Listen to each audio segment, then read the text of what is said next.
야고보서 1장 22절부터 25절 한 목소리로 합독하시겠습니다. 너희는 도를 행하는 자가 되고 듣기만 하여 자신을 속이는 자가 되지 말라. 누구든지 도를 듣고 행하지 아니하면 그는 거울로 자기의 생긴 얼굴을 보는 사람과 같으니 제 자신을 보고 가서 그 모양이 어떠한 것을 곧 잊어버리거니와 자유하게 하는 온전한 율법을 들여다보고 있는 자는 듣고 잊어버리는 자가 아니요 실행하는 자니 이 사람이 그 행하는 일에 복을 받으리라. 아멘. 오늘 우리가 이 본문을 가지고 함께 은혜 나눌 말씀의 주제는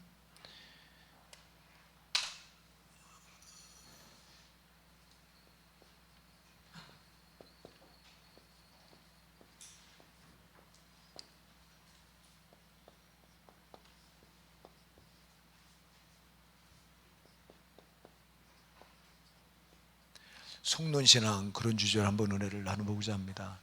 우리가 성경 보니까 우리가 우리 신앙이 많이 속아요. 많이 속는다고. 속이는 놈이 누구죠, 여러분? 이놈은 속이는 놈이죠. 속이는 자가 있죠, 속이는 자. 이게 마귀입니다, 마귀. 우리가 요한복음 8장 44절에 가서 보면은 너희는 너희 아비 마귀로부터 났으니 너희 아비의 욕심을 너희도 행하고자 하는도다. 저는 처음부터 살인한 자요 진리가 그 속에 없으므로 진리에 서지 못하고 거짓을 말할 때마다 제 것으로 말하나니 이는 거짓말쟁이요 거짓의 아비니라 그랬어요. 이놈은 거짓말쟁이요 속이는 놈이에요. 그래 여러분, 이놈이 얼마나 많이 저와 여러분을 속여서 지옥 보내는지 몰라요. 오늘도 속는 신앙을 지금 우리가 살펴보고자 하는데요. 자, 이놈이 속이면요, 이 가짜를 진짜같이 속인다고요. 여러분, 우리가 어떤 상품 같은 걸 살 때 보면은 가짜인데 꼭 진짜 같잖아요. 근데 속는 일이 얼마나 많아요. 그러니까 우리 왜 속냐니까 가짜를 진짜같이 하기 때문에 속아요. 마귀가 이렇게 해요.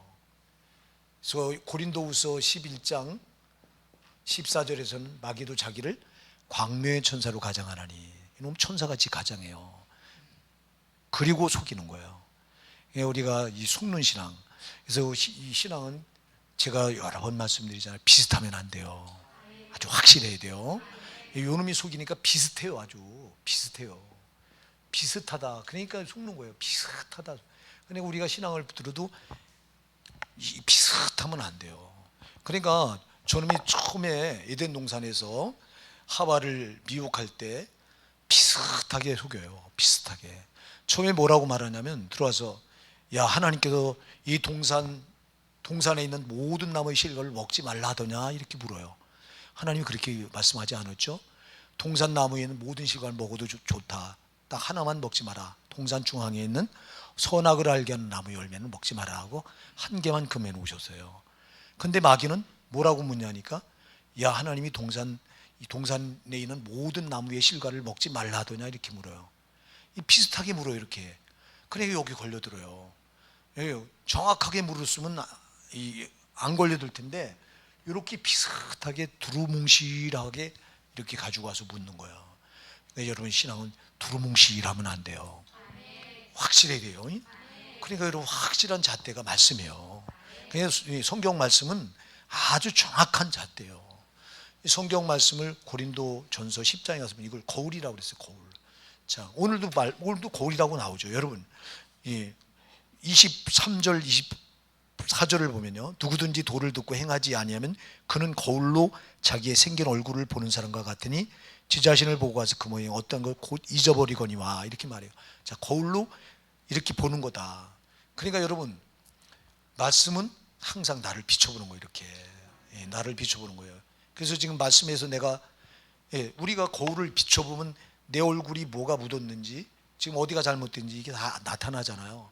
말씀도 똑같아요. 말씀을 나한테 이렇게 비춰보면은 이 말씀에서 내가 어디가 어긋났나, 어디가 지금 잘못되고 있나, 어떤 부분에서 내가 잘못된 길로 가고 있나, 이게 다 드러나는 거예요.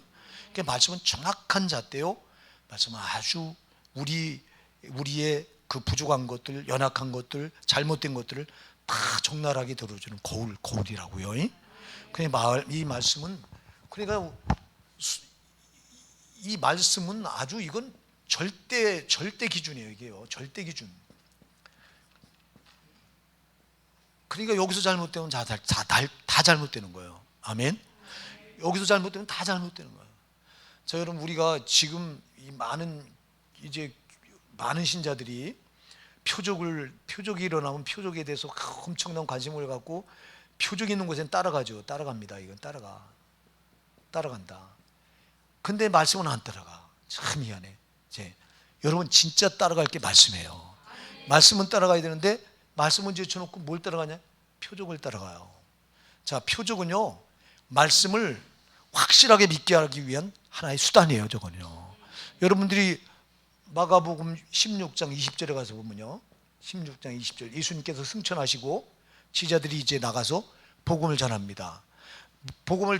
제자들이 복음을 전파할 때, 제자들이 나가서 복음을 두루 전파할 때 주께서 함께 역사사 그 따르는 표적으로 말씀을 확실히 증거하시니라. 할렐루야. 자, 제자들이 나가서 복음을 전할 때 승천하신 주님께서 성령으로 오셔서 저들과 함께 역사하셔서 표적을 보여주세요. 그 표적을 보여준 이유가 뭐냐니까, 이 표적으로 말씀을 보았다고요? 확실히 증거하셨다. 할렐루야. 말씀을 확실하게 믿게 하기 위해서 표적을 보여주는 거지, 표적이 목적이 아니에요. 말씀이 목적이에요. 표적은 수단이에요. 근데 바꿔서 믿어요. 신비주의가 뭐냐니까 이걸 바꾸는 거예요. 말씀이 목적이 돼야 되는데 표적이 목적이 돼서 신비한 걸 따라가는 거예요. 이렇게. 여러분, 절대, 물론 우리가 기적도 중요해요. 표적도 굉장히 중요합니다. 중요한데 표적은 말씀을 확실하게 믿게 하기 위한 하나의 수단이지 절대 목적이 아니에요. 속으면 안 돼요. 그런데 많은 신자들이 여기에 속아서 이렇게 신앙을, 말씀을 따라가야 되는데 표적을 따라간다고. 우리가 요한복음 6장에 가서 보면요, 예수님께서 수많은 사람들이 이렇게 불러 모아놓고 내가 하늘에 내려온 생명의 떡이다, 이해가 안 되는 거예요.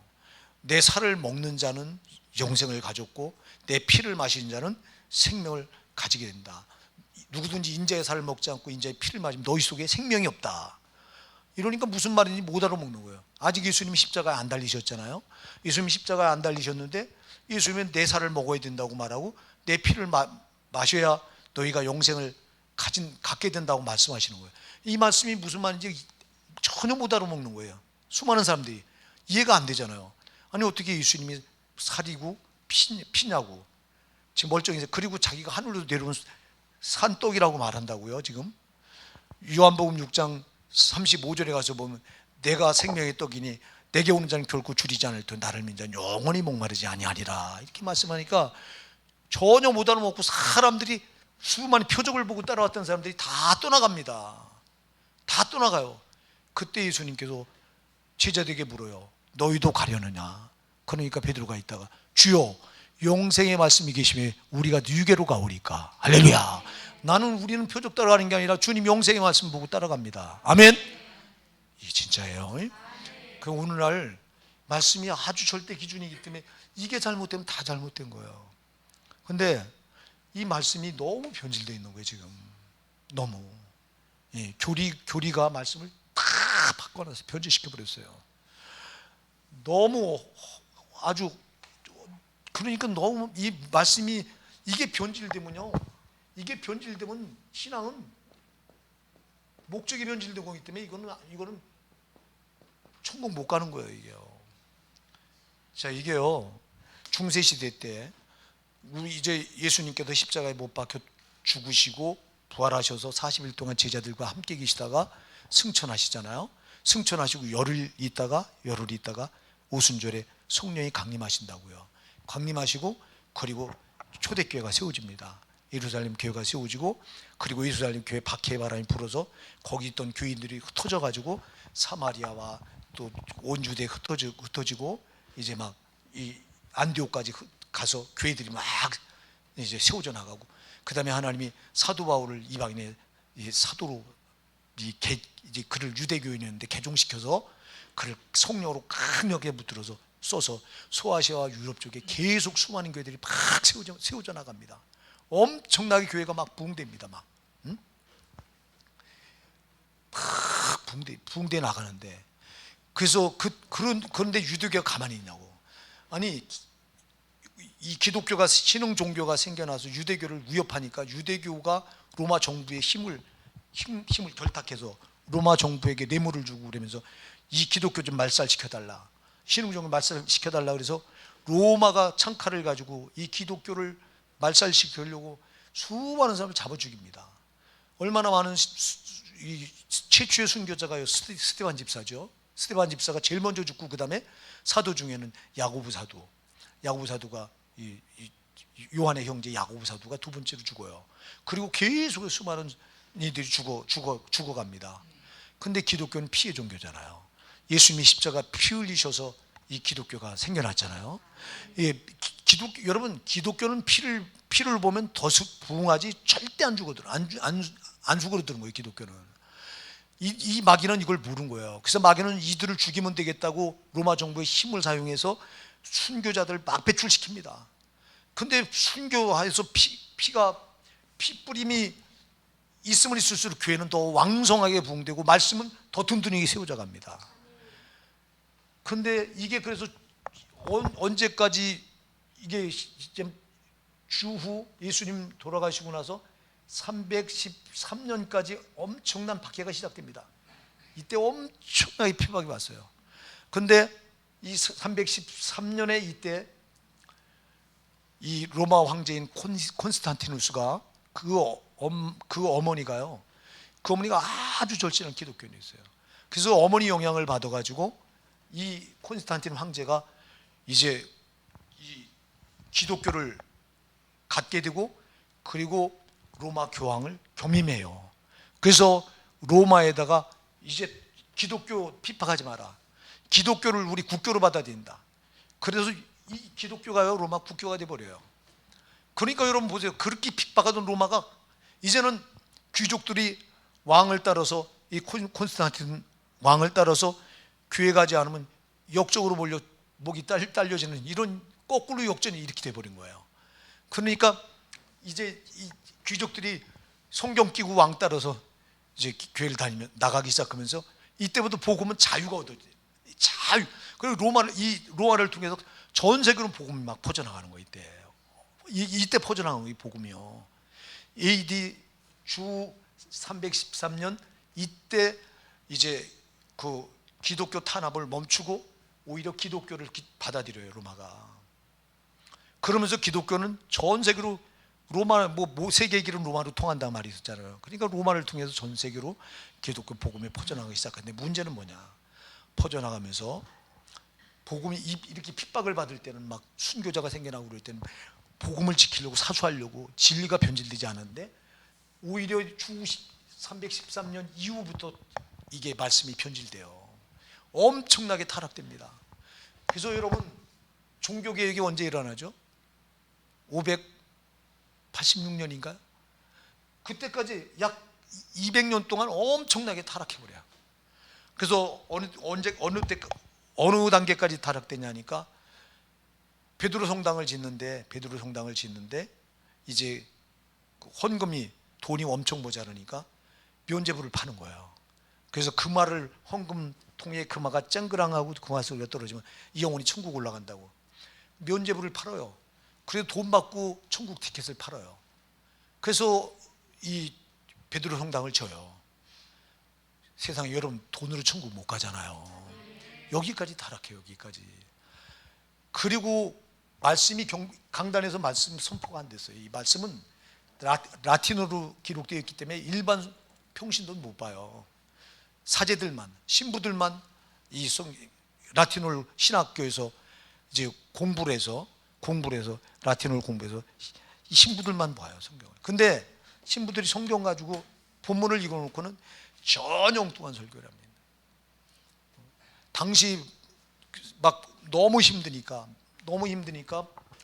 이제 먹고 살기가 막 힘드니까 그 사회적인 이슈를 갖다 강단에서 올려서 그걸 설교해요. 왜 감자를 주식으로 해야 되는가? 아니 성경에 감자를 주식으로 되는가 이게 나와요? 전혀 안 나와요. 그래서 성경을 읽어놓고 그런 소리하고 엉뚱한 소리, 인간의 소리를 하고, 그리고 책 읽은 소리하고, 그러면 말씀이 실종돼요. 중세 시대에. 그러니 말씀을 못 받으면 영혼은 살 길이 없어요. 여러분, 말씀이 없으면 영혼은 기갈이 들게 돼 있어요. 네. 그러니까 이 기갈이 들고, 그러니까 이제 종교개혁자들이 이때 일어나는 거예요. 이거 이대로는 안 되겠다. 우리가 살아야 되겠다. 여러분, 사실은 종교개혁을 일으킨 제일 근본 원인이 뭐냐니까 살려고 일으킨 거예요. 살려고. 말씀을 듣지 못하는데 어떻게 그 영혼이 사냐고. 그러니까 지각이 있는 크리스찬들이 이대로는 안 되겠다, 우리가 살아야 되겠다고, 자기가 살겠다고 일으킨 게 종교개혁이에요. 네. 거기 이제 마틴 루터가 제일 주도적인 역할을 했지만, 사실 그 앞전 찌빙길리나 뭐 여러 가지 종교개혁자들 많이 나왔어요.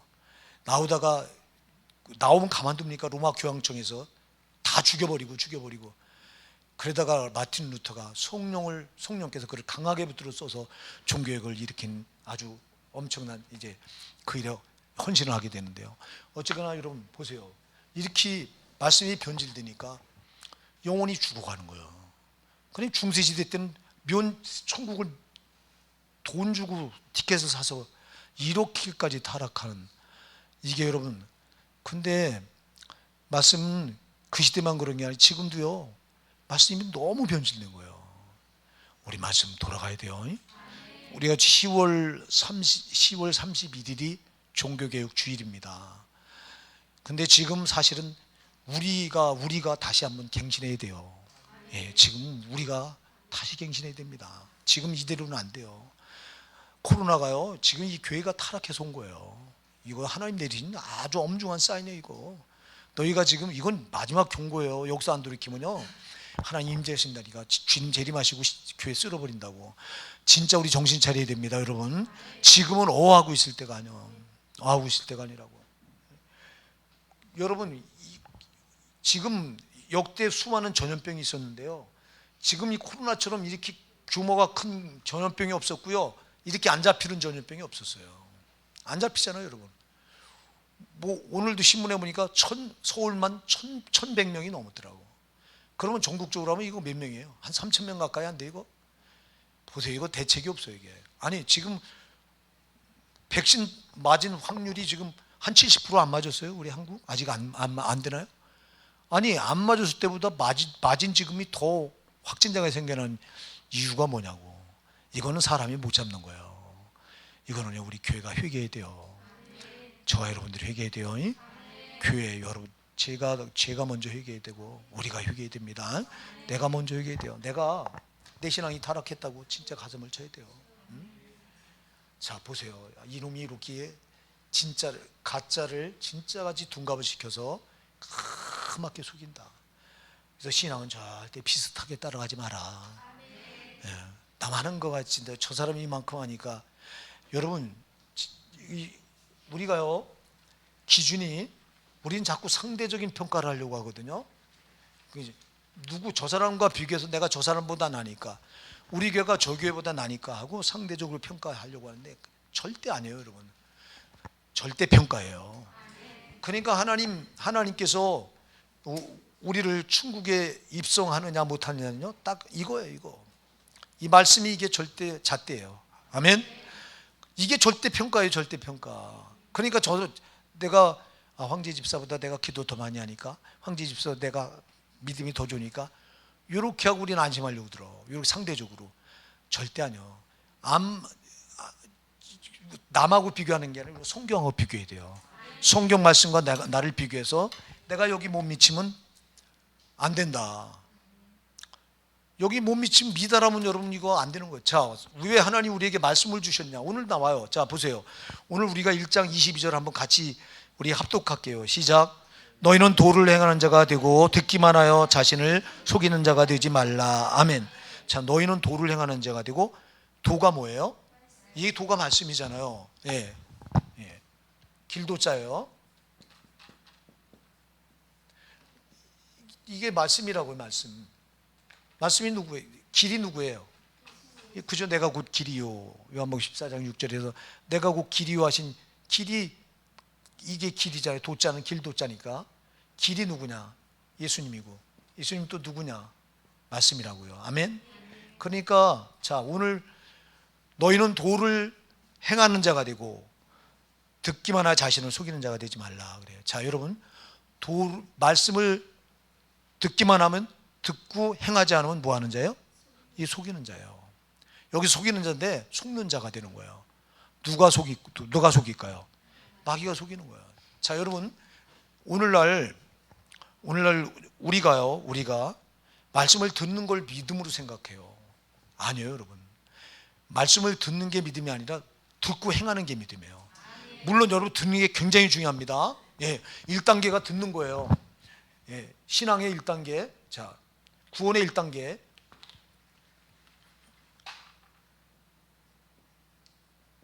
구원의 3단계가 있어요. 자, 구원의 1단계가 뭐냐니까, 1단계가 뭐라고요? 말씀을 듣는 거예요. 이게 지혜예요, 지. 알지자. 예. 여러분, 알아야 돼요. 들어야 알지. 아멘. 그래서 듣는 게 1단계예요. 들어야 아는 거예요. 야, 우리가요, 보세요. 우리가 듣지 않고 알지 않고 믿으면요, 우상을 섬기는 건 똑같아요. 자, 다른 종교와 기독교가 뭐가 다르냐? 하나님을 믿는 우리 기독교는 하나님이 성경 66권에다가 자세히 여기다가 다 계시해 주셨어요. 다 알려주셨어요. 아멘. 나 하나님은 이런 존재다. 또 나 하나님은 성삼위일체 하나님이다. 성부, 성자, 성령. 할렐루야. 그리고 나 하나님은 이 세상에 우주 만물을 창조한 신이다. 나 하나님은 우주 만물을 통치하는 절대자다. 전능자다. 여기다 다 알려주셨어요. 그리고 그러니 너희는 나를 이렇게 믿어라 하고, 10계명을 통해서. 아멘. 1계명부터 4계명까지 이렇게 믿으라고 가르쳐 준 거예요. 너희는 나 외에 다른 신을 내게 있게 하지 말라. 또 하늘이나 땅이나 땅 아래 있는 어떤 형상도 만들지 말고 그것들에게 절하지 마라. 여호와 이름을 망령되이 일컫지 마라. 안식일을 기억하여 거룩히 지켜라. 이렇게 섬기라고 4계명까지 말씀한 거예요. 그리고 너희가 또 나 하나님이 이런 자니까 너희가 이렇게 성결하고 1계명부터 4계명까지 주고, 또 너희가 믿는 자로서 또 사랑과 관계를 이렇게 맺으라고 준 게 5계명부터 10계명이에요. 제일 먼저 나오는 계명이 내 부모를 공경하라. 이거 굉장히 중요한 거예요, 여러분. 부모를 공경하지 않고 다른 인간관계가 안 돼. 이게 첫 번째예요. 아멘. 제발 부모님에게 여러분 효도하세요. 이거는 엄청나게 중요한 거예요. 부모님한테 뿔끔뿔끔하게 대들고 막 속상하게 하고. 부모는 하나님이 세우신 대리자, 눈에 보이는 하나님이에요. 우리를 이 세상에 볼 때 부모를 통해 보냈잖아요. 그래서 5계명부터, 그래서 5계명 내 부모를 공경하라. 그 다음에 살인하지 말라, 간음하지 말라, 도적질하지 마라, 네 이웃에게 거짓 증거하지 마라, 네 이웃의 소유를 탐내지 마라 하고, 나머지 계명이 다 사람과의 관계. 첫째는 하나님과의 관계가 이래야 되고, 그 다음엔 사람과의, 자세히 이렇게 알려줬어요. 이렇게. 다른 종교는요, 이런 종교가 어딨냐고. 예? 이렇게 자세히. 그러니까 여러분, 이 자세히 가르쳐 주셨으니, 계시해 주셨으니 이걸 우리가 알아야 된다고. 알려면 들어야 된다고요.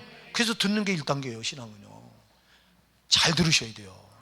들어서 바로 하셔야 돼요. 그래서 호세아 4장 6절에 보면 참 이 좋은 문구를 저 신천지가 끌어쓰는데, 내 백성이 지식이 없어서 망한도다, 이렇게 말한 거예요. 나를 알지 못하니까 너희가 망한다 그러는 거예요. 아멘. 그래서 하나님을 바로 하셔야 돼요. 그러려니 들어야지. 듣는 게 참 중요하다고. 1단계가 그래서 들어야 돼요. 듣는 단계. 이게 듣는다. 잘 들어야 된다. 그래서 청종하라. 예? 2단계는 뭐예요? 2단계는 뭐예요? 정은 뭐예요? 이게 정. 자, 들었으면 여러분이 알고 머리로 들어서 머리로 아는 거잖아요. 이 머리로 아는 신앙이 어디까지 들어야 돼요? 가슴까지 들어와야 돼요. 깨달아져야 돼요. 여기서요. 이게 정이에요. 여기. 자, 어떤 분들은 듣고도 아무런 감동도 안 와. 이건 문제 있는 거예요, 여러분.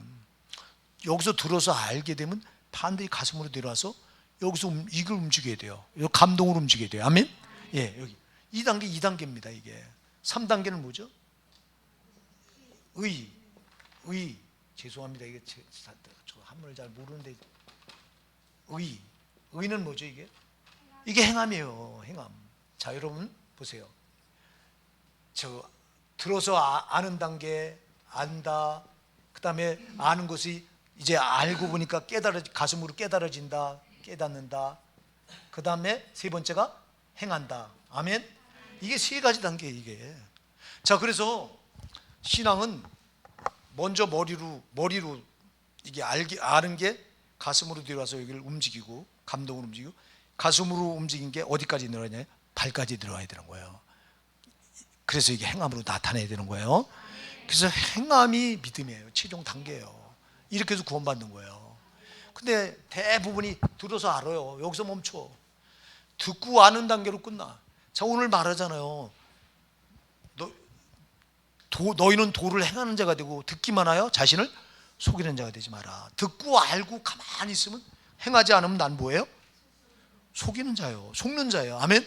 마귀한테 속는 거예요. 그냥 오늘 이렇게 속는 신자들이 교회에 얼마나 많아요. 듣고 알아요. 오늘 말씀 홍수를 이루기 때문에 많이 들어서 자 보세요. 그러니까 머리에 들었는 건 많이 합니다. 그래서 이 목사님들이 본문을 딱 읽으면 오늘 어떤 말씀 하겠구나 하는 게 딱 와닿아요. 아니까. 예. 여러분 아는 거 중요합니다. 아까도 얘기해서 알지 못하고 믿으면 우상 숭배하는 거와 똑같아요. 그래서 알아야 돼요. 그러나 거기만 머물러 있으면 안 돼요. 반드시 아는 게 내 가슴을 움직여서 여기 밑으로 가슴으로 들어서 감동으로 나타나야 돼요. 깨달음으로 와야 돼요. 깨달았다면 이게 깨달은 게 발로 가서 움직여야 돼요. 자, 그래서 주님이요 꼭 성경에 보면 자, 여러분들이 마태복음 16장 27절에 보면 주님이 뭐라고 말씀하세요? 인자가 아버지 영광으로 그 천사들과 함께 오리니 그때 각 사람이 행한 대로 갚으리라. 할렐루야. 행한 대로예요. 행한 대로. 자, 여러분들이 고린도후서 5장 10절에도요.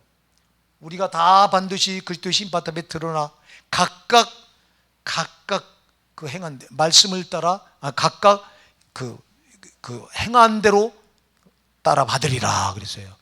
여러분 각각 그 몸으로 행한 대로 할렐루야 그 몸으로 행한 대로 따라 받으리라. 그러니까 여러분 행함이 행함. 자, 이게 행함은 이렇게 말하면 행함을 말하면 뭐라고 하냐? 행위 구원론자라고 몰아붙여요. 여러분 구원을 행함으로 받는 거 아닙니다. 구원은 오직 예수 그리스도로만 받아요. 예수 그리스도가 내 죄를 십자가에다 대신 짊어지시고 살찌고 피 흘려 죽어주시고 나를 의롭다 하시고 부활하셨어요. 그 나를 내 죄를 짊어지시고 죽으신 그 예수님, 나를 의롭다 하기 위해서 부활하신 예수님, 그 예수님을 내가 마음에 영접하는 것으로 구원받아요. 이것밖에 답이 없어요. 구원받는 길은 이것밖에 없어요. 그러면 이렇게 구원받았으면 그 다음은 행함이 나타나야 돼요. 행함이 열매예요. 열매. 아멘. 자, 여러분 열매가 얼마나 중요한지 조금 이따 이제 살펴볼게요. 근데 열매가 없는 거예요. 행함이 없다. 이건 열매가 없는 거 쭉정인 거예요. 다시 말해서 자, 여러분 자, 내가 듣기만 하고 말씀을 행하지 않는다면 나는 쭉정이에요. 쭉정이 믿음인 거예요. 뭐가 없는 거예요? 열매가 없는 겁니다. 여러분 열매 없는 게 얼마나 이게 비참해요. 여러분들이 마태복음 17장 19절에 보면 마태복음 7장 19절에 보면요. 거기 거짓선자를 말하면서 아름다운 열매 맺지 않는 나무다 찍어 불에 던지우리라. 뭐라고요? 아름다운 열매를 맺지 않은 나무마다 찍어서 어디 던져요? 그 불이 어디예요? 그러면 여러분 그러니까 신앙은 열매가 꼭 맺혀져야 돼요. 열매가 뭐라고요? 그 행실이에요. 헬라어로 카르포스 그래서 행실이에요. 이게 그러니까 행함이 반드시 나타나야 돼요. 말씀을 들었으면 들은 대로 행해야 돼요. 내 부모를 공경하라. 그럼 공경하셔야 돼요. 말씀은 들어. 근데 부모한테 공경하지 않아. 부모 맨날 속이나 썩이고 부모한테 불끈거리고 대들고 이건 알면서도 안 하는 거잖아요. 알긴 알잖아. 자, 내 이웃을 내 몸같이 사랑하라. 자, 그런데 왜 이웃을 미워합니까? 예?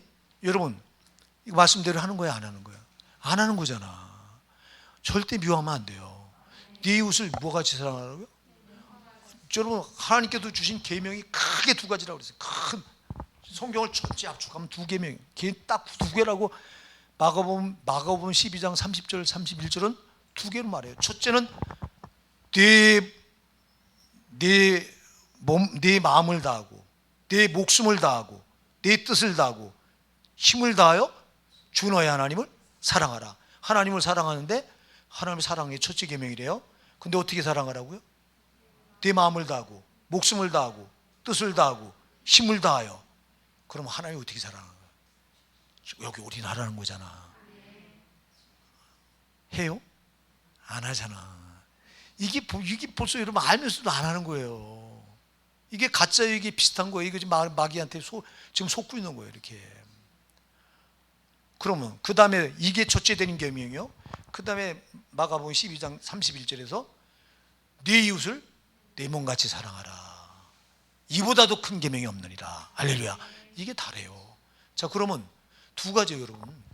하나님 사랑이에요, 첫째는. 그 다음엔 이웃 사랑이에요. 누가 됐든 사랑하셔야 되는 거예요. 그 어떻게 사랑하라고요? 내 몸같이 사랑하래요. 그런데 그러냐고요? 안 하잖아요. 그럼 우리 말씀을 듣고 알면서도 행하는 거야, 안 행하는 거야? 안 행하잖아요. 이게 뭐예요? 이게 가짜, 이게 지금 속이는 거래요. 여러분, 우리가 지금 간단하게 몇 가지 예만 들어봤는데요. 구체적으로 더 들어가면 더 말도 못해요. 여러분, 안심하지 마세요. 저도 그렇고 여러분도 그렇고 얼마나 여기 지금 이 덫에 걸려 있는지 몰라요. 이 덫에 걸려 있는 거예요. 너희는 도를 행하는 자가 되고 듣기만 하여 자신을 속이는 자가 되지 말라 그랬는데 속이고 있는 겁니다. 지금 내가 속고 있는 겁니다. 여러분, 이렇게 마귀가 비슷한 거 가지고 이렇게 알맹이는 없고 껍죽정이로 만들어 놓고 있는데 까맣게 모르는 거예요. 여러분, 마태복음 3장 12절에서 손에 키를 들고 자기 타작마들 정키하사 알곡은 모아 곡간에 들고 쭉정이는 꺼지지 않는 불에 태우시리라. 주님이 마지막 때 이렇게 키를 들고 타작마당을 정하게 하시는데 이 키질을 해서 알곡은 어디 모고요? 곡간, 어디 곡간? 천국 곡간에 들이고 쭉정이는 꺼지지 않는 불에. 그러니까 여러분, 우리가 행함이 없는 신앙은 쭉정인 거예요. 정신 차리셔야 돼요. 알면서 안 하면 안 된다고요. 알면서. 근데 우리가 알면서 안 하는 게 얼마나 많은지 몰라. 이게 이게요, 성경에 속지 말라고 하는 말이 굉장히 많이 말씀하고 있는데, 이게 속는 신앙이 지금 여러분 진짜 이게 제일 아주 중요한 거기 때문에 지금 오늘 다른 거는 안 살펴보고 요거만 한번 살펴볼게요. 자, 여러분, 이게 듣기만 하고 행함이 없는 이 신앙, 이게 왜 나쁘냐? 자, 보세요. 이거 지금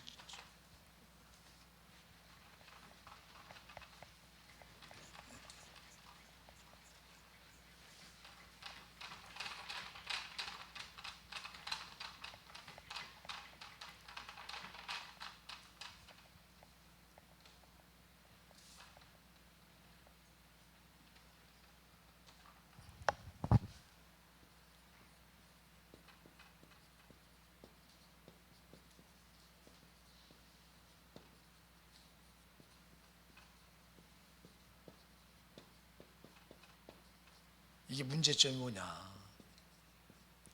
뭐 한두 가지가 아닌데요. 큰 것만 한번 좀 살펴볼게요. 자, 여러분, 이 듣기만 하고 이제 행함이 없는 신앙은요, 듣기만 하고 행함이 없잖아요, 그냥. 근데 이게 여기에 저도 그렇고 여러분도 그렇고 여기 다 지금 이 덫에 걸려 있다고 봐도 과언이 아니에요. 이따 우리 회개할 때 진짜 이거 회개하셔야 됩니다, 여러분. 우리가 회개하면 주님께서 지금까지 잘못한 거는 다 덮어버리시기 때문에. 자, 여러분, 이게 왜 문제냐? 이게요, 듣기만 하는 신앙은요, 여러분, 행함이 없다고 하는 건 뭐예요? 자, 하나님께서 이 말씀을 우리에게 주셨어요. 이 말씀을 주신 이유는 뭐하라고 주신 거죠? 이 말씀대로 살라고 주신 거잖아요. 그죠? 말씀대로 살라고 주신 거예요. 근데 많은 분들이 그래요. 아, 우리가 어떻게 다 말씀대로 사냐고. 어떻게 우리 불완전한 인간이 어떻게 완전하신 하나님 입으로 나온 말씀을 우리가 어떻게 그래서. 아니, 살지 못할 것 같으면 여기다 뭐하라고 주냐고. 살 수 있기 때문에 준 거예요. 핑계하면 안 돼요. 근데 핑계해 이렇게. 아, 우리가 불완전하기 때문에 못 지킨다고 막 이렇게 핑계래요. 아니요, 할 수 있어요. 그래서 성령을 주신 거예요. 그러니까 나는 못하지만 성령을 의지하면 할 수 있는 거예요.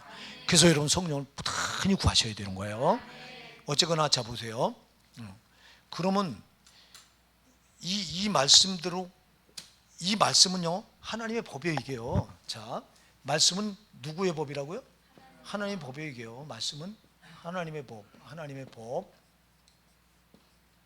이게 하늘의 법이라고. 다시 말해서 하늘의 법이에요. 하늘나라 법이요. 자, 그럼 왜 이 땅에서 이걸 말씀을 하늘나라 법? 그래서 이게 말씀이 그래서 짓기가 어려운 거예요. 이게요. 네. 자, 육신을 입고 우리가 이 땅을 살아가잖아요. 이 땅을 살아가는 우리가 하늘나라 법이니 이게 이해가 되냐고. 그래서 하나님 말씀, 자, 우리가 마태복음 6장 19절을 보세요. 너희를 위하여 보물을 하늘에 쌓아라. 마태복음 6장 20절에서 뭐라고 말하냐니까 오직 너희를 위해 보물을 하늘에 쌓아라. 너희를 위하여 19절에 너희를 위해 땅에 보물을 쌓지 말라. 거기는 도적이 구멍을 뚫고 도적질하며 좀이 동록이 하고 좀이 쓴다고 말하고 있어요. 그러나 오직 너희를 위해 하늘에 보물을 쌓아라. 자, 그게 뭐예요? 하늘에 보물을 쌓으라는 게 뭐죠? 거기는 도둑이 구멍도 뚫지 못하고 동록도 해하지 않고 좀도 먹지 않는다고 말해요. 자, 여러분, 그러면 이게 뭐예요? 하늘에 보물을 쌓으라는 게 뭐예요? 뭐예요 이게? 헌금을 말합니다. 여러분, 헌금 두 가지요. 마태복음에 나오는 마태복음 6장에서 말하는 하늘에 보물을 쌓으라는 것은 이거는 여러분 뭘 말하냐면 이거는 헌금을 말합니다. 여러분들이 하나님 앞에 헌금을 드리잖아요. 이게 하늘에 쌓으라는 거예요. 이게요. 마태복음에서는요. 그러면 누가복음 12장에도 나와요. 이거는 구제를 말합니다. 구제. 가난한 자들 구제해 주는 거 있죠. 가난한 분들한테 이렇게 구제, 이렇게 어려운 분들 도와드리는 거. 이게 하늘에, 이거는 누가복음 12장에 나와요. 이건 마태복음 6장에 나와요. 자, 달라요. 그러니까 하늘에 쌓는 건 두 가지예요. 자, 하나는 하나님께 드리는 헌금이고요. 또 하나는 가난한 사람들 도와주는 거. 이게 하늘에 쌓는 거예요. 자, 그러면은 현실적으로 생각해 보세요. 여러분이 하나님께 헌금을 드렸어. 지금 당장 손해예요, 손해가 아니에요? 손해예요, 손해가 아니에요? 아, 손해지. 아, 여러분 손해예요, 손해가. 근데 이게 왜 이해가 되냐고. 너희 보물을 하늘에 쌓아두라. 아니, 이게 지금 당장 가당키는 지금 내가 생활하기도 어려운데 이게 이해가 되냐고. 그래서 하나님 말씀은 이렇게 우리 이성으로 접근하면요 이해가 안 돼요. 당장 손해 보는데 왜 내가 이걸 헌금할 이유가 뭐가 있냐고. 그러니까 여러분 믿음으로 보지 말고 그냥 우리가 순수하게 하나님 말씀을 접근하면요 이해가 안 되는 게 너무 많은 거예요. 이게 부당한 게 너무 많은 거예요. 자, 보세요. 이 부당한 게 이렇게 많은데 이게 하나님의 법이요. 이거 해야 돼요, 안 해야 돼요? 해야 돼요. 그러니까 이 말씀대로 살아야 되는 이유가 이 땅에서 말씀대로 내가 만들어져야 저 들어가는 거예요. 아멘. 자, 잘 기억하세요. 하늘의 법을, 하늘나라 법을, 하나님의 법을 우리에게 주신 것은 너희가 육신을 입고 이 땅의 세속적인 거 이거 가지고 살던 너의 모든 이 모습 가지고는 천국에 들어올 수 있다 없다? 없다. 그러니까 나 예수 그리스도가 너희 죄를 위해서 십자가에 피 흘려 너희 죄를 다시 속죄해 줬으니, 덮어줬으니 이제는 너희 속에 있는 속사람을 변화시키라는 거예요. 말씀으로. 아멘. 그래서 말씀으로 우리 속에 쌓여져 있잖아요. 속에 얼마나 더러운 것들이 많이 쌓여져 있어요. 우리가 살면서 여기 미움, 증오, 시기, 질투, 다툼, 원망, 불평, 교만, 음란 꽉 쌓여져 있잖아요. 이게요. 자, 이거를 허물어 드리라는 거예요. 뭘로? 말씀으로. 그래서 내가 거룩하니 너희도 거룩하라. 그러니까 주님이 거룩하시니 우리도 거룩하라 그랬지. 그래서 내 더러운 것들을 자꾸 말씀을 집어넣고 버리는 거예요. 그냥 말씀으로 나를 자꾸 만들어가는 거예요. 자, 말씀대로 행하라고 하는 건 말씀대로 나를 만들어가는 거예요. 이게 여러분, 말씀대로 만들어가야 우리가 천국 들어가는 거예요.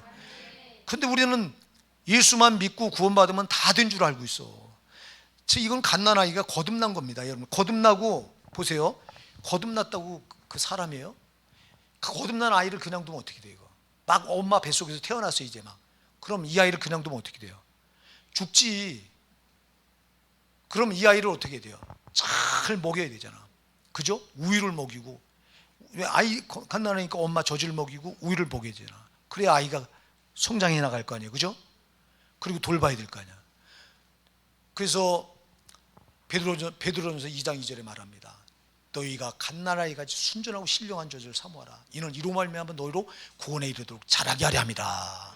자, 갓난아이같이 순전하고 신령한 젖이 뭐예요? 말씀의 얘기예요. 아멘. 변질되지 않은 말씀이 순전하고 신령한 젖이죠. 이걸 먹어야 신앙이 자란다는 거예요. 자, 그럼 우리가 예수를 영접했을 때 우리는 영접한 상태를 가리켜서 거듭났다고 말하잖아요. 거듭났다는 건 이제 막 태어났다는 거예요. 영적으로 갓난아이라는 거예요. 그럼 갓난아이가 뭘 먹어야 된다고요? 그럼 갓난아이가 엄마 젖을 먹어야 자라듯이 베드로전서 2장 2절 말씀하는 것처럼 너희는 갓난아이처럼 순전하고 신령한 젖을 사모하라. 이는 이로 말미암아 너희로 구원에 이르도록 자라게 하려 함이라. 그러니까 말씀을 먹고 자꾸 나를 만들어가는 거예요. 천국 사람으로 만들어가는 거예요. 그러니까 말씀대로 자꾸 말씀을 듣고, 그리고 이 들은 말씀을 또 내가 이 마음에 여기서 감동으로 깨닫고, 깨닫는 말씀을 내가 행동으로 옮기면서, 행동을 옮길 때 내가 그렇게 변화되는 거예요. 벌써 만들어진 거예요. 그러니까 내가 말씀대로 이렇게 만들어지면 천국 사람으로 만들어져 가는 거예요. 여러분, 이렇게. 자, 그래서 듣기만 하고 행함이 없는 건요, 안 만들어지는 거예요. 이렇게 그냥 여전히 변화되지 않는 거예요. 자, 여러분, 그래서 많은 신자들이 말씀을 듣고 도무지 변화되지 않는 이유가 뭐냐? 행함이 없는 거예요. 이게 행함이 같다고 하는 건 이렇게 행동으로 말씀이, 내가 들은 말씀이, 아는 말씀이 내가 행동으로 이렇게 나타났다고 하는 건 그만큼 변화됐다는 거예요. 그러니 변화가 없는 거예요. 그러니 삶의 변화가 없고, 그래서 주님은 신앙과 생활을 같이 꼭 말씀하시는 거예요. 신앙과 생활은 별개가 아니에요. 하나님을 신앙하는 이 믿음은 생활과 같이 가는 거예요. 생활이 안 따라주면 안 된단 말이에요. 아멘. 그게 행위라고. 행함이 안 따라주면 안 된다고. 자, 행함이, 듣기만 하고 행함이 없는 신앙이 왜 나쁘냐니까, 이 말씀을 나한테 적용 안 하고 다른 사람한테 적용합니다. 자꾸. 자, 보세요. 내가 알잖아요. 듣고 알아서. 그러면 이 말씀이 있다. 저 말씀 아무개 집사가 들어야 되는데 이래요. 지금 성경 말씀이, 목사님이 설교를 해요. 근데 딱 듣고 보니까, 야, 주일날 일하지 마라. 주일 안식일을 더럽힌 자는 죽이라고 그랬으니 하지 마라. 그런데 아무개 집사가 가게 하는데 주일날 꼭 문을 열어. 이 집사가 근데 오늘 빠졌어. 이 말씀은 저 집사가 들어야 되는데 이래요. 아니요, 내가 들어서 내가 살 말이에요. 여러분, 절대 그러니까 이렇게 듣기만 하고 행함이 없는 신앙은 말씀을 나한테 적용 안 하고 자꾸 다른 사람한테 적용해. 그러다 보니까 다른 사람을 뭐예요? 판단하고 비판하고 정죄하는 거예요. 이거 하나님 원하시지 않는 거예요. 그러니까 여러분 잘 기억하세요. 아까도 내가 이제 말씀은 여기도 나오지 야고보서 우리가 읽은 1장 23절에 누구든지 도를 듣고 행하지 아니하면 그는 거울로 자기의 생긴 얼굴을 보는 사람과 같으니. 말씀은 뭐라고요? 거울이요. 나에게 비춰봐야 돼요. 나에게 적용하는 거예요. 듣기만 하고 행함이 없는 사람은 나한테 적용 안 하고 자꾸 다른 사람한테 적용해서 그 사람을 판단하고 비판하고 정죄. 여러분, 하나님 판단하는 거 얼마나 싫어하는지 아세요? 여러분, 로마서 2장 1절에 보면요, 이러므로 남을 판단하는 사람아, 물론 누구든지 네가 핑계치 못할 것은 남을 판단하는 것으로 네가 널 정죄함이니 판단하는 네가 똑같은 일을 함이라 그랬어요. 자, 우리가 남을 판단하면서 그 사람 하는 일을 똑같이 한대요. 네가 누기에 네가 하나님의 판단을 피할 줄로 생각하느냐 이렇게 물어요. 안 돼요. 그러니까 우리는 남을 판단할 자격이 없어. 똑같은 죄인이요. 그러니까 판단하지 말고요, 말씀을 받으니 이 말씀을 가지고 나를 판단하는 거예요. 나를 판단해야 내가 변화되고 내가 바뀌어지지. 다른 사람을 자꾸 다른 사람한테 저 거울을, 말씀의 거울을 저 사람한테 비춰보고 이 사람. 그래서 마태복음 7장 3절에서 어찌하여 형제 눈 속에는 티눈 보면서 내 눈 속에는 들보는 깨닫지 못하느냐 말씀하잖아요. 이 말씀을 나한테 비춰보면 난 들보 같은 죄가 있구나. 저 형제는 조그만 죄인데. 그러니까 여러분 절대 말씀을 가지고 다른 사람을 비춰보지 말고 나를 비춰보는 거예요. 그러니까 행함이 있는 사람은요, 나를 비췄기 때문에 내가 행한 거고 내가 변화되는 거예요. 아멘. 그러니까 이게 문제라고. 그러니까 듣기만 하고 행함이 없는 이 신앙은 이래서 속는 거예요. 이래서 속는 거예요. 하나님이 나를 변화시키려고 하는 거지 내가 변화되는 게 은혜예요, 여러분. 다른 사람은 몰라. 나는 내가 변화받고 내가 천국 들어가야지. 근데 왜 자꾸 나는 안 변화되고 나는 말씀을 나한테 적용 안 하고 자꾸 말씀의 고를 다른 사람한테 비춰보면서 요게 잘못됐네 저거 잘못됐네 판단하고 비판하고 정죄하면서. 이 비판장이 비판을 받자는 비판하지 말라. 너희 비판하는 그 비판으로 내가 비판을 받으리라. 마태복음 7장 1절 말씀하잖아요. 안 돼요. 그러니까 비판 판단, 우리는 남을 비판하거나 판단할 자격이 없어요. 다 똑같은 죄인이기 때문에. 그러니까 나 같은 죄인이 말씀 아니고는 내가 변화될 길이 없으니 이 말씀을 나한테 비춰봐야 되는데, 이런 사람들은 행함이 변화돼. 이렇게 행함이 따르는 거예요. 이런 분들이 비춰보니까 내가 이 부분이 부족했구나, 이렇게 해야 되겠다고 나를 바꿔 나가는 거예요. 그래서 이렇게 듣기만 하고 행함이 없는 신앙은 말씀을 누구에게 적용한다? 내가 아닌 남에게 적용한다. 그래서 남에게 적용하다 보니까 뭐 한다고요? 비판하고 판단하고 정죄한다. 이거 하나님이 가장 싫어하는 겁니다. 아멘. 제일 싫어하는 거 하는 거예요, 우리가.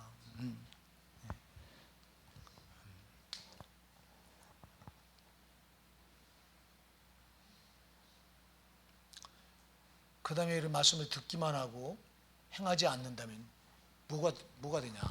어떤 일이 벌어지냐니까.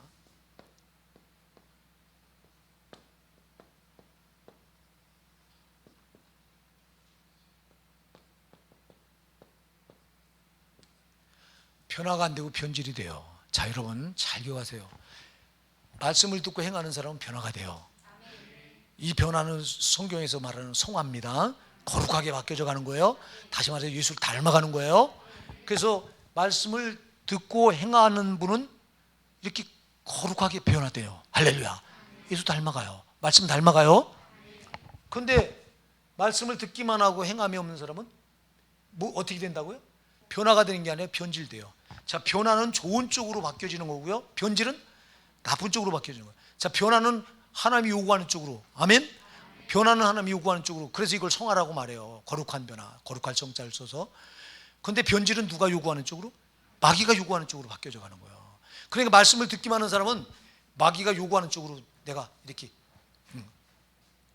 그렇게 바뀌어져 가. 안 돼요, 여러분. 그래서 말씀을 절대 듣기만 하고 행하지 않는 건 이렇게 위험한 거예요.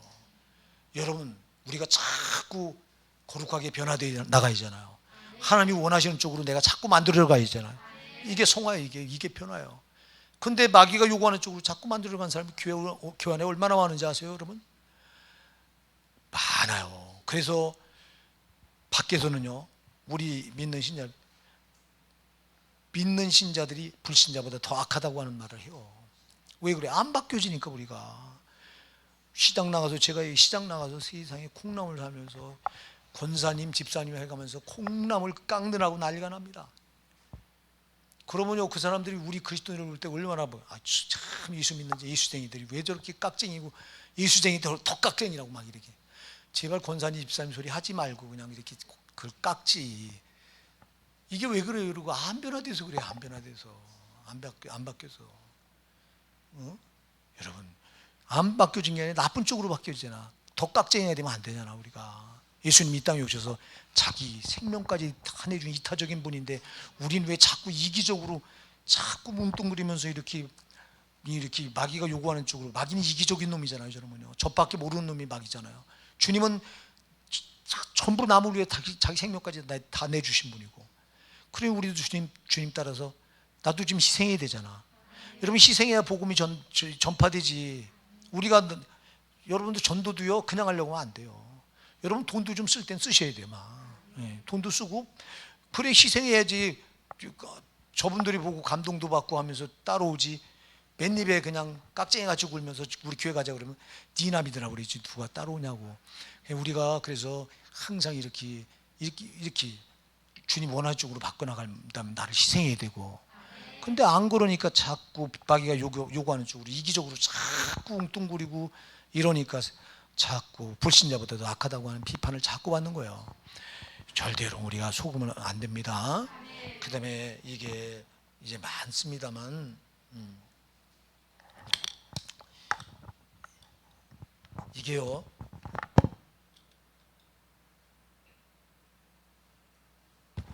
듣기만 하고 행함이 없는 믿음이 마지막 세 번째, 이제 시간이 다 됐어요. 이게 어떤 일이 벌어지냐, 이거 마귀에게 정죄를 당합니다. 지금 마귀에게 뭐 한다고요? 참, 여러분, 우리가 욥기서에 가서 보면요, 욥기서에 가서 보면 하나님이 욥을 칭찬하죠. 마귀 앞에서 칭찬합니다. 네가 내 종 욥을 유하여 보았냐, 그와 같이 순전하고 정직하여 하나님을 경외하며 악에서 떠난 자가 세상에 없느니라고, 세상에 둘도 없다고 욥을 칭찬, 욥의 믿음을 칭찬합니다. 그러니까 이 마귀가 있다가 하나님, 까닭 없이 욥이 하나님을 경외합니까? 하나님의 욥의 소유와 그 집안에 또 그가 가진 모든 것을 복을 주셔서 사방에 널려지게 하고, 또 그거 새나가지 않도록 울타리로 쳐서 보호해 주시니까 하나님, 그런데 경외 안 할 사람이 누가 있어요? 다 걷어가 보세요. 반드시 하나님 대면하고 욕할 거예요. 이래요. 욕할 거라고 그래요, 하나님을. 자, 여러분, 욥은 지금 잘하고 있는데도 마귀가 뭐예요? 지금 욥을 정죄해요. 걷어가면 반드시 뭐 한다고요? 대면하고 하나님 욕할 거라고. 없는 거를 지금 만들어서까지 지금 욥을 정죄하려고 해요. 하나님이 순전하고 정직해서 욥과 같이 하나님을 경외하며 악에서 떠난 자가 없다고 칭찬하는데, 이렇게 흠이 없어서, 흠 잡을 데가 없으니까 하나님 요렇게 하면 될 거예요. 뺏어가면 틀림없이 하나님 대면하고 욕할 거예요 하고, 이렇게 정죄할 꼬리를 미리 하나님께 주문을 해요. 이렇게 하물며 저와 여러분이 말씀대로 안 살잖아요.